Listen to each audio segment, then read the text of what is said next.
I've used a lot of meal services, but Hungry Root truly stands out because it's built around the way real families live and eat. They don't just send meal kits. They personalize your grocery cart and meal plan based on your preferences and dietary goals.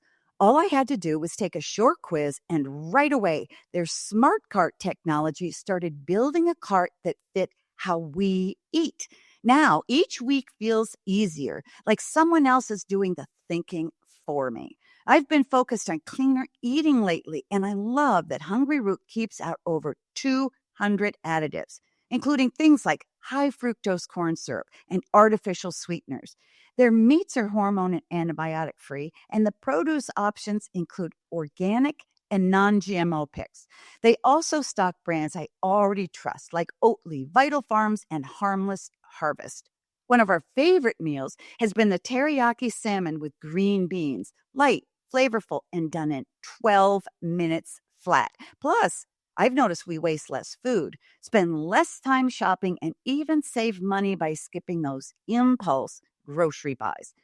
Take advantage of this exclusive offer. For a limited time, get 40% off your first box, plus get a free item in every box for life. Go to hungryroot.com/Dr. Meg and use code Dr. Meg.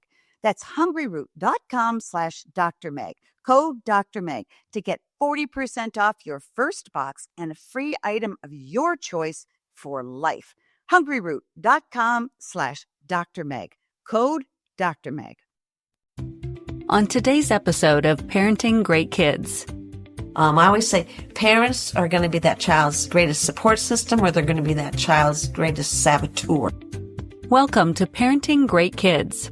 Here's your host, Dr. Meg Meeker. Are you a parent who believes that allowing your teens to drink under your supervision teaches responsible alcohol use?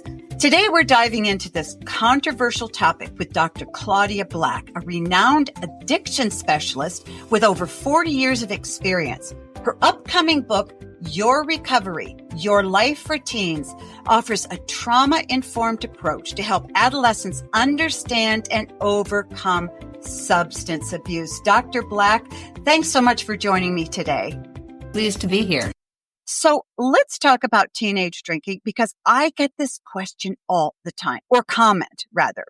Well, I'm going to let my 15-year-old drink in my home because she needs to learn to drink responsibly. Or, and the worst one I get is, yep, my 15, 16-year-olds go to parties on the weekend and the parents allow the kids to come in the house. They lock the doors, they take the car keys, and they say you can drink whatever you want. And my hair on my back of my neck stands up. Many parents think that supervising their teens' alcohol leads to responsible drinking. What do you say, Claudia? And what does the research show? My. It does not lead to responsible drinking. That's clearly what the research shows. I think the reality is kids, don't want to be drinking at home. That's not where fun is. And kids are drinking to be with their peers. They're drinking to have fun. And that doesn't mean drinking at home under some level of supervision or even permission. All it really does is adds to the drinking that they're already doing outside of the home. And it's really giving them the message that, one, it really is okay to drink. And they're hearing what you say about being responsible. But as responsible as your kids are, what we have to remember is they are still kids and they still have a developing brain. And the permission to use alcohol, all it does is makes it easier for kids to be out there drinking, not feel particularly guilty about what they're doing, because after all, you've supported them in their drinking, and it just adds to the drinking that they're already doing.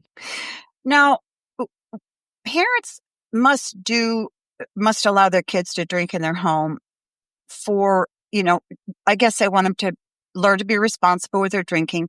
There has to be other motivation as well. I wonder if they feel that it will help their teen grow up. Maybe they feel that they want to show that the teen, that they trust them, that they think they're really older than they are. So their idea is, I'm going to teach my child that alcohol is okay, but that they can control it so that when they go to a party at a friend's house, they won't drink too much? Well, it just doesn't work. I mean, it's a great theory, and we have a lot of wonderful theories out there. It's a great theory. It just doesn't work in theory. Mm-hmm. And, your kids that are drinking at home, as I say, the whole purpose in their drinking is to really have a sense of belonging, and they're much more interested in that sense of belonging with their peers than they are with their parents at this time. And that, they may show that, they can drink and not lose control and not seem to want to drink more, in front of the parent. But I mean, it's just a false premise. Um, one of the key things we know about parents is you're doing the best that you can. And you believe that most kids will drink and most kids will drink. And so you're trying not to have the wool pulled over your eyes. And so that's a part of, okay, you can drink, but you're going to drink at home and we're going to make sure you're safe, or we're going to take the car keys and we're going to make sure that you don't go out and get in some kind of serious car wreck. And so on that given night, they may not go out and get in a serious car wreck because somebody's taken their car keys. But this isn't going to stop them from the other drinking that they're doing outside of the home.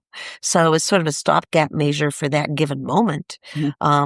But it isn't going to really prevent what it is happening outside. Will it encourage it? I mean, if a teen is used to drinking wine at home or a beer here and there, and then they go to a friend's house, are they more likely to drink or less likely to drink? Thinking, well, my parents let me drink one or two, that's my limit.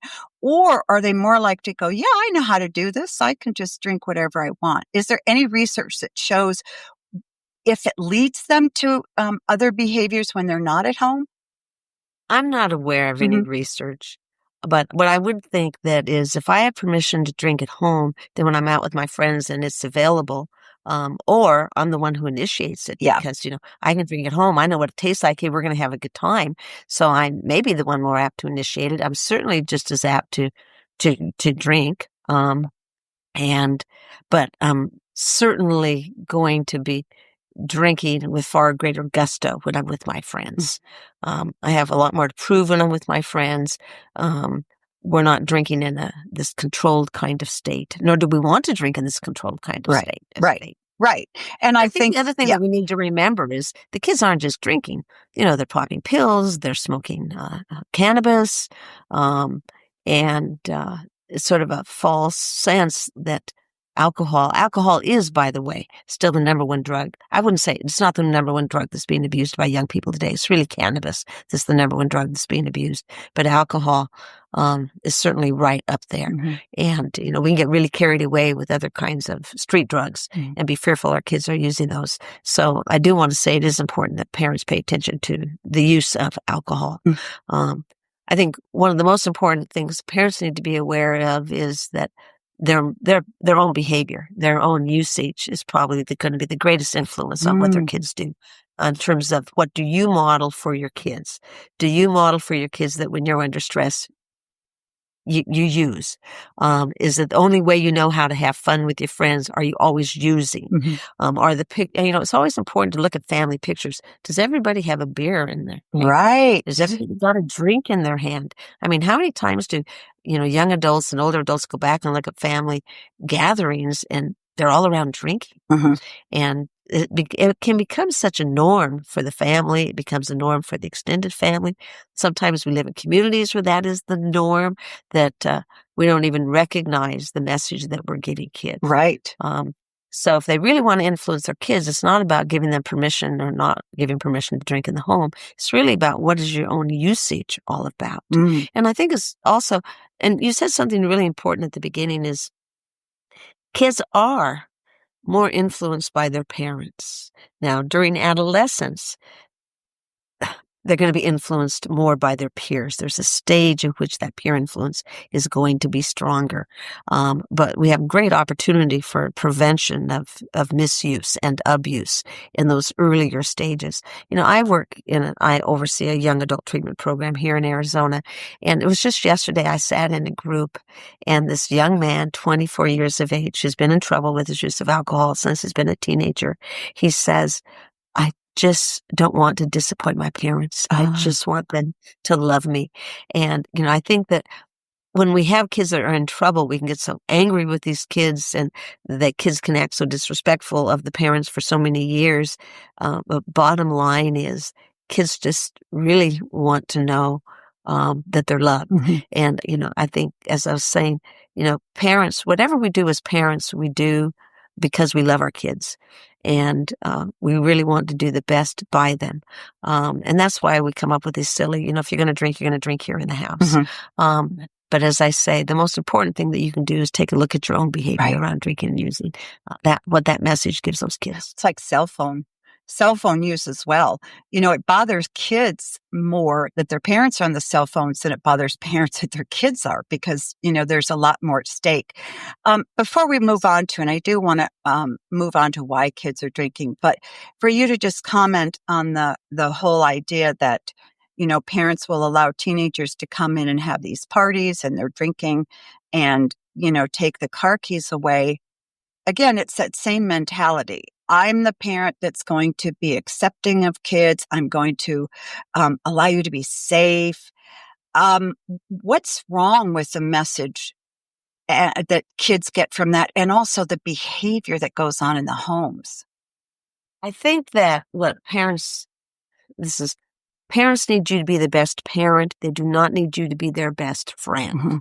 And parents get very confused about that. And they feel like it's such a compliment when the 15-year-old says, "Oh, my mom is my best friend."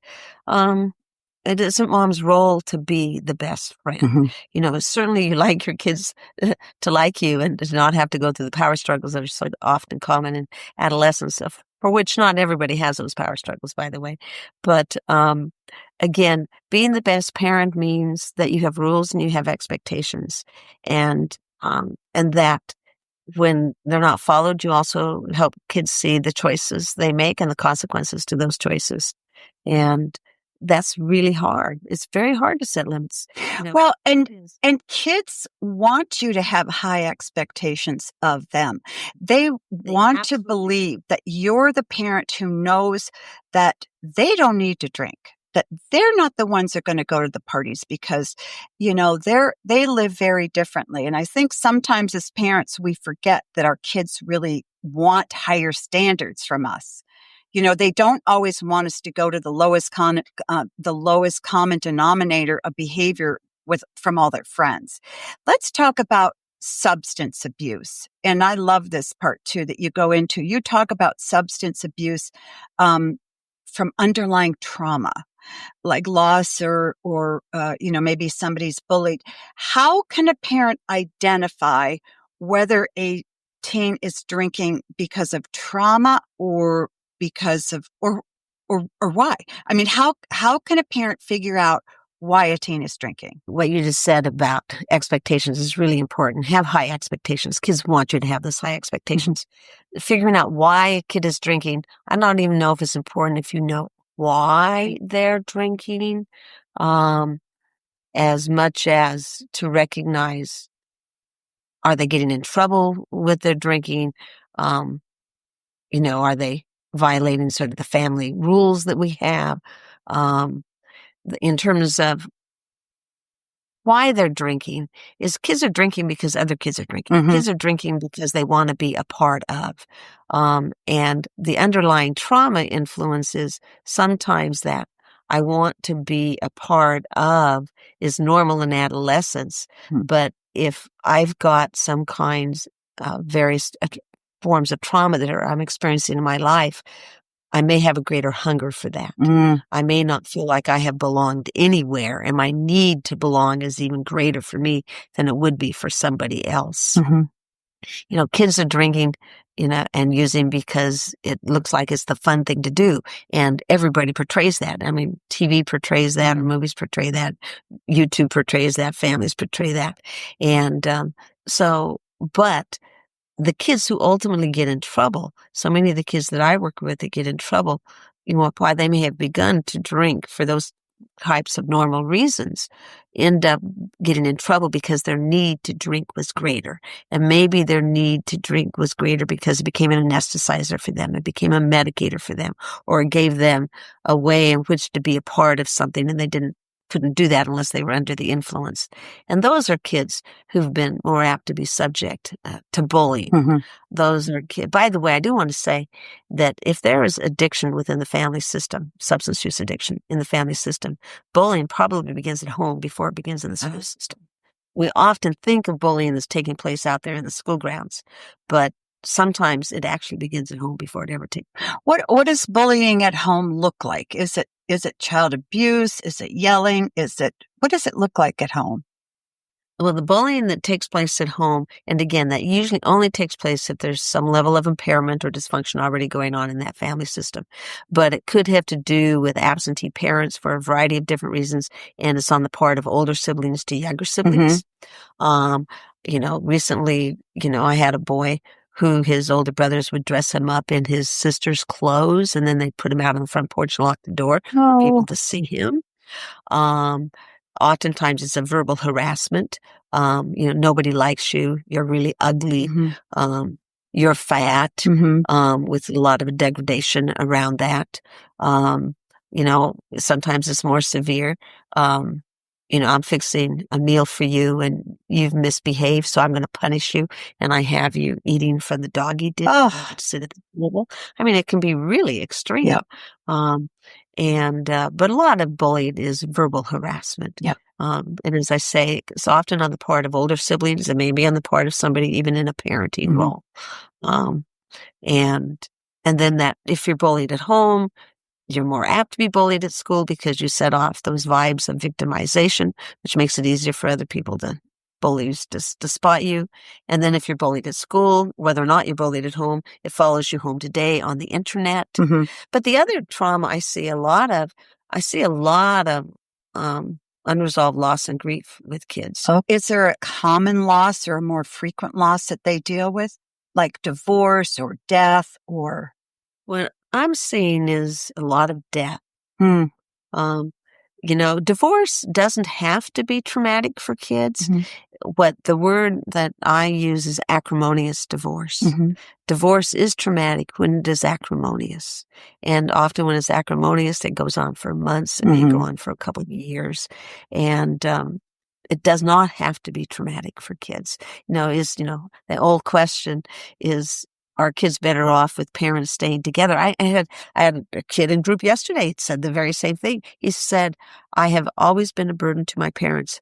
They never would have stayed together had they not had kids, and they should have never been together.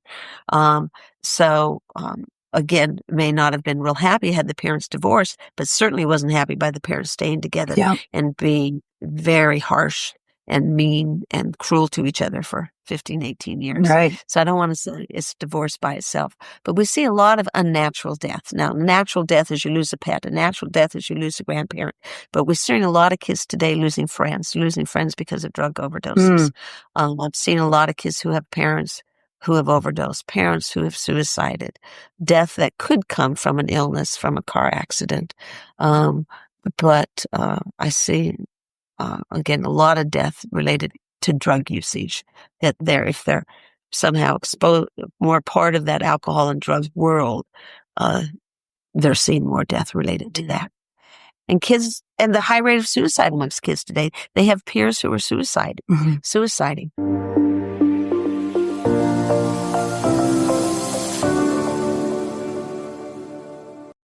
You know that moment when your child lights up because something finally clicks? That's what every parent wants, to see their child thrive. But when school just isn't the right fit, that joy can fade. That's why I want to tell you about K-12 powered schools. These are tuition-free, accredited online public schools for kindergarten through 12th grade. They're designed to meet your child where they are, so they can learn at their own pace, in their own space, and a curriculum that fits their unique learning style. And here's what sets it apart. This isn't homeschooling. You're not the teacher. K-12's state-certified online educators are trained to make lessons interactive and engaging using innovative technology. And your child still gets social experiences, clubs, extracurriculars, even in-person events. K-12 has helped over 3 million families give their kids the tools to thrive, and they've been doing it for more than 25 years. It could be exactly what your child needs. Visit k12.com/Dr. Meg to find a tuition-free K-12 powered school near you and enroll today. That's k12./DRMEG, all caps. Some days, parenting feels like chasing moments that never quite land. You ask a question, they shrug. You try again, they look at their screen. And you wonder, why is this so hard? That's why I love FamGabs. It's a 70-card deck created by a child therapist who spent 16 years working directly with families, helping parents and kids break through the awkward one-word answers and really connect. The questions are open-ended, thoughtfully chosen, and designed to get your child talking and keep the conversation going. There are even bonus cards just for parents to help you build your confidence in your connection toolbox. If you've ever wished for a better way to understand your child or just to have more meaningful conversations as a family, FamGabs is such a gift. Search FamGabs on Amazon and use promo code DrMegPod during checkout to get 10% off your order. That's FamGabs on Amazon. Use promo code DrMegPod and get 10% off your order.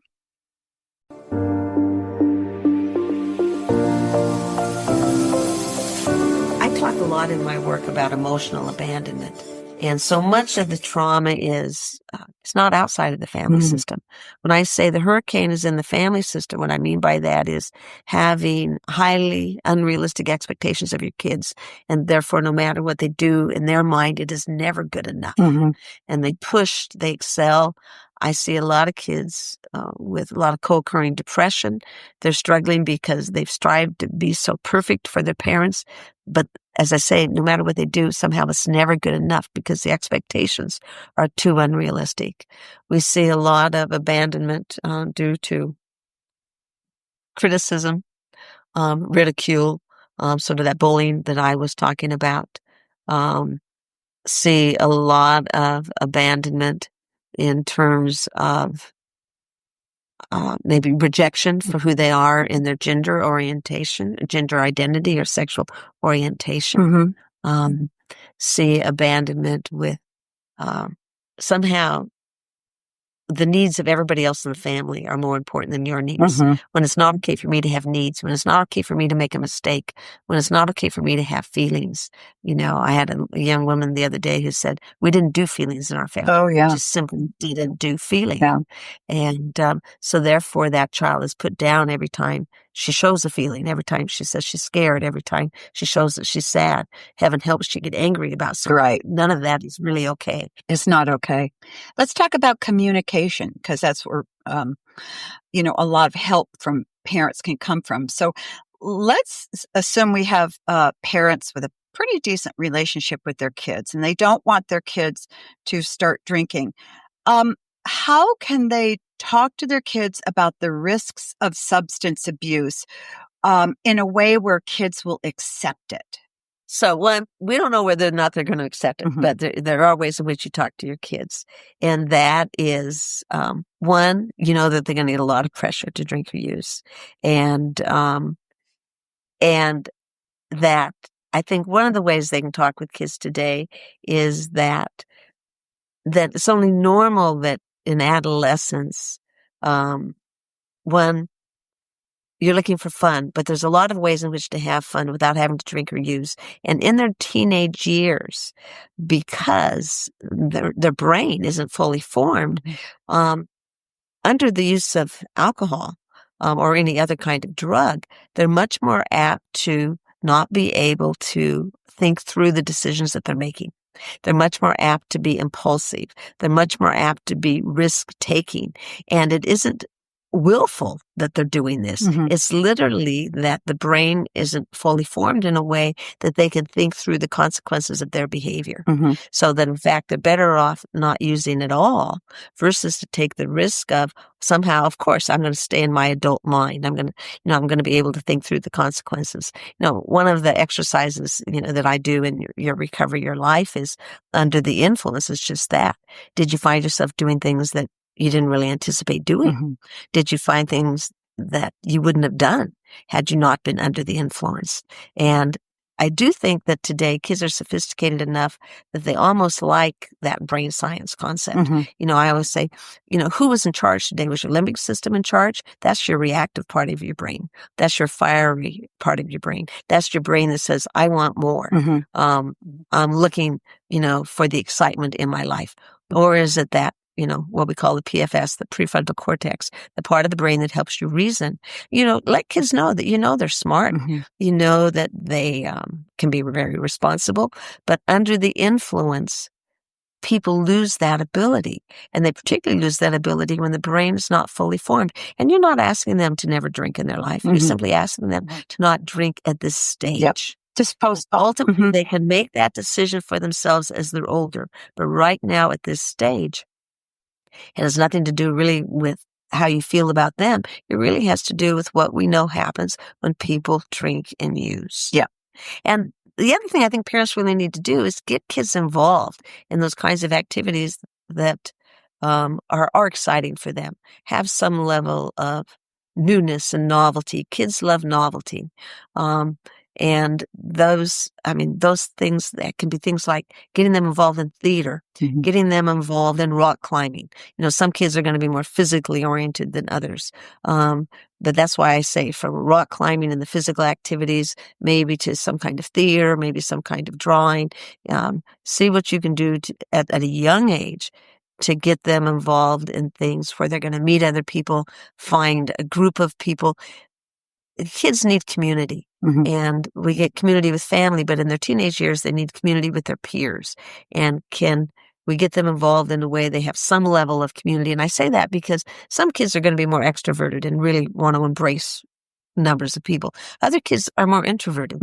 And, what can they do with 2 and 3 and 4 people? It doesn't have to be a big group of people, but just so they feel that they are a part of and have their own peers that they can share with. What does a parent do when they find their kids in high school hanging out with a group of kids who drink a lot? And, parents always hope that their kid is the one in the group who doesn't drink. But if a parent is seeing their child, teenager, being influenced by their peers who are drinking a lot, what do you say to the parent? What are your recommendations to the parent? To do what you can to limit that as much as possible. And that may mean having more family activities where you expect your kid to be there. No, they're not going to be out tonight, that they're going to be with the family. And that means you may have to tolerate a kid who pouts. You may have to tolerate a kid, who sits off in the corner and doesn't want to engage. We have to be willing to tolerate that level of uncomfortableness with our kids at times during their teenage years. And parents don't want that. But that's going to be a part of being the parent. So one is you put some limits on how much they're out of the house. You put limits on, you want to know who they're with, where they're going, and you simply say no. You have consequences when they don't come in on time. You talk to the parents of the other kids, when they say, I'm going to be with so-and-so tonight. You call the other parents and say, Joe says he's going to be with your son tonight. And they say, we didn't know anything about that.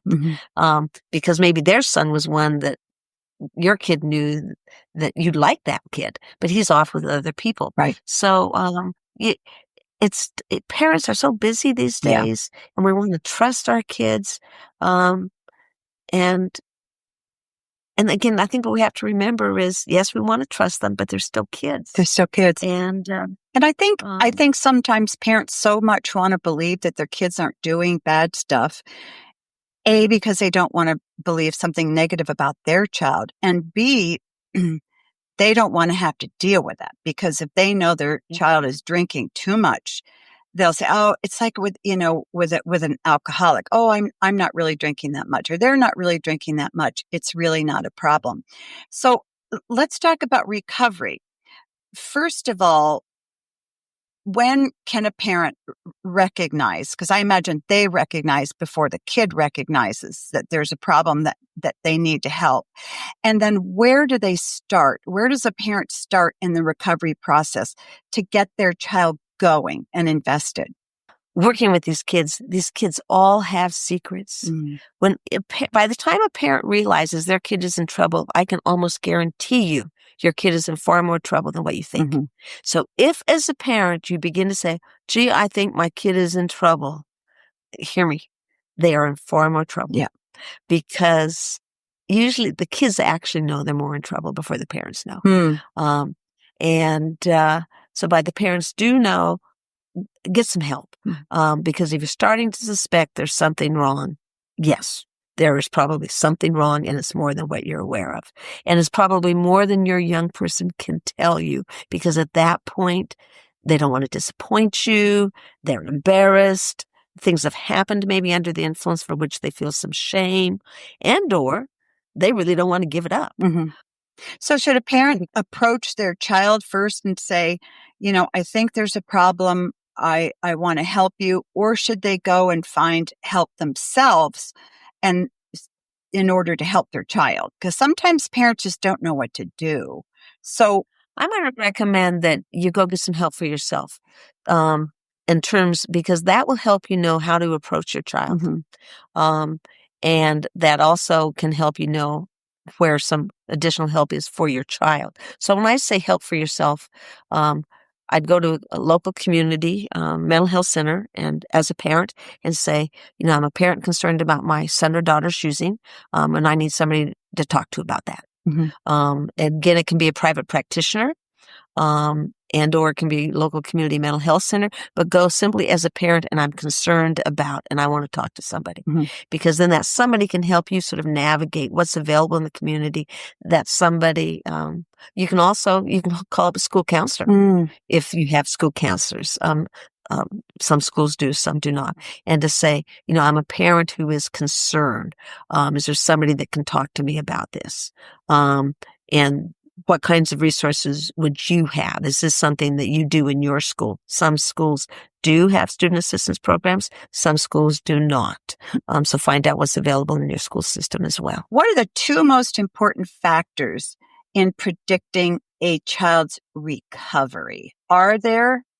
Parent involvement in the recovery process is by far the single most important factor. I always say parents are going to be that child's greatest support system, or they're going to be that child's greatest saboteur. The parents getting involved in what we call their own recovery process, to sort of take a look at their own minimization, their own rationalization, their own engagement in enabling, they're not wanting to set appropriate limits, etc., is what their recovery process is often about. And then sometimes their own issues that get in the way of attending to that, their fear of rejection, their need for approval, that kind of thing. Yeah. And so kids need community in recovery, and that's really hard in this age group. They need to find other kids who aren't using, and there are resources.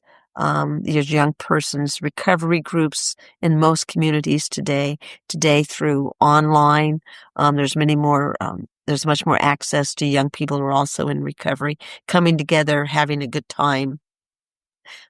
In real time in their communities, finding a way in which to engage with each other, or online, finding ways in which to engage with each other. So I think finding a community of support amongst their peers is going to be really critical, but family support and family recovery is going to be really critical. It can get messy. it sounds like, it can get messy because, again, when you involve parents in the recovery of their child, pushes a lot of buttons and it can bring out, a lot of their own stuff. We only have a couple of minutes left, and I just want to talk about prevention because I think a lot of parents will listen and go, gosh, this is pretty scary stuff. Yes, it is. And they need to take drinking very, very seriously. It's not, just a fun activity on weekends for kids. It should never be. But talk about some proactive steps that parents can take to help prevent drinking at an early age with their kids beyond just communicating well and having an open relationship with their kids. This is very interesting, but the research is clearly there. Healthy rituals within the family system are really important. All families have rituals. Some families' rituals are not particularly healthy, but healthy family rituals. One of the single most important things you can do with your kids is sit and eat with your kids. And as simple as it sounds, in today's world, how many times a week are we sitting down as a family truly having dinner together? Mm-hmm. How many times are we sitting down with any kind of connection to family members and having some kind of breakfast together? Yeah. Even if it's toast in the morning and juice, are people grabbing things and running? Even dinner time is often like that. People are having dinner in shifts because of all the activities of the different kids and the different parents. But one of the single most important things you can do is have healthy rituals, and particularly rituals around mealtime. When I say mealtime, part of what that does, when people come together and sit and eat and can just, process their day or be together, it says that we have a sense of community as a family, that we have a sense of pride in who we are as a family, that we have a sense of it's nice to belong to this unit as a family. Yeah. And now other kinds of healthy rituals is, how do people say goodnight in their house? Do people just sort of disappear one after a time and, pretty soon everybody's in bed sleeping? Or is there some kind of, when the kids go to bed, does mom pop in and make a point of saying goodnight to everybody? Does dad? Is there some kind of, saying goodnight, in the living room before people depart? Or as I say, do people just sort of disappear? And I really want to say the whole use of screens and technology is greatly interfering with the disruption of family connection. It's causing the disruption of connection with everybody, their peers as well as family. But turn those screens off, and get those screens out of the bedroom, get those screens off at a certain time every night, get those screens out of the meal times, really pay attention to screen use and start that at an extremely young age, because that is going to fuel major disconnection within families. You and I are cut from the same cloth, because I believe we've listened to so many kids and we've listened to so many parents and seen so much. And when you can see the answer right in front of you and you desperately try to communicate it to parents, many parents are like, yeah, that's for most kids, but not my kid. My guest has been Dr. Claudia Black. She's a renowned addiction specialist. Her book, Your Recovery, Your Life Routines, is a must read. Claudia, this has been so insightful and so helpful and encouraging for me as one who cares so much about teenagers. And I know it's going to be a lot of help for parents. Thanks so much for joining me today.